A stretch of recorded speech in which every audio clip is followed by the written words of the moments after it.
Khasnabis. Yes sir. 15 মিনিটের মধ্যে এই স্টেশন আমার খালি চাই। 15 মিনিটের মধ্যে? এত তাড়াতাড়ি স্যার? একটা স্টেশন খালি করতে হবে। প্রবলেমটা কোথায়? না না, মানে এত প্যাসেঞ্জার। অল্টারনেটিভ ব্যবস্থা করো। যাদের তাড়া আছে তাদের ফ্লাইটে পাঠাও, যেখানে ফ্লাইট নেই সেখানে গাড়ি দাও।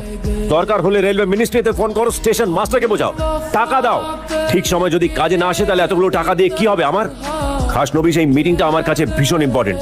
This meeting is very important to B Khasnabish. যে কোনো কস্টে এই স্টেশন আমার খালি চাই। ডু ইউ গেট ইট?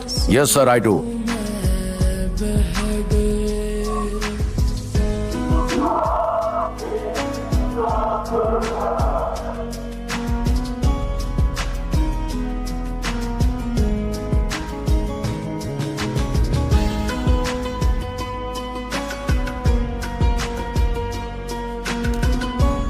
বেঈমান, আমার খেয়ে আমার পরে আমাকেই পেছন থেকে ছুরি মারছিস। ভিক্ষে চাইতে চাইতে তোর হাত আজ এত বড় হয়েছে যে আমারই ফ্যামিলির মেয়ের দিকে হাত বাড়াচ্ছিস। আর তুই, তোকে ছোটবেলা থেকে আদর দিয়ে যত্ন দিয়ে বড় করবার এই পরিণাম? একটা ড্রাইভারের সাথে তুই পালিয়ে যাচ্ছিস। ঠিক, ওর হাতটা ছাড়, ওর হাতটা ছাড়, ওর হাতটা ছাড়, ছাড়। ভালো করে দেখুন স্যার, আজটা আমি ধরিনি।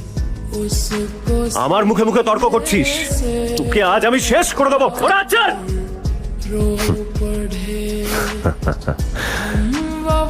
বাহ, আজ আপনি জানতে চাইছেন যে আপনার পরিবারের মেয়ে একজন ড্রাইভারের সঙ্গে কি করে বিয়ে করতে যাচ্ছে। আর একজন কোটিপতি বাবা, সে তার মেয়েকে জিজ্ঞেস করতে পারে না যে সে সামান্য একজন উকিলের সঙ্গে কি করে বিয়ে করলো? আমি তো তাও এখন ওর সিঁথিতে সিঁদুর দিইনি। আপনি তো সিঁথিতে সিঁদুর দিয়ে মালা বদল করে বিয়ে করে ওনার সামনে গিয়ে দাঁড়িয়েছিলেন, তাই না? আজ আপনার পরিবারের মেয়ে এত বড় একটা ভুল করেছে যে যাকে ভালোবাসে আপনি তার উপরেই বন্দুক তুলে দাঁড়িয়ে আছেন। আপনার ভদ্রতা, সভ্যতা সব মুখোশ খসে পড়ে গেছে, এটা ঠিক।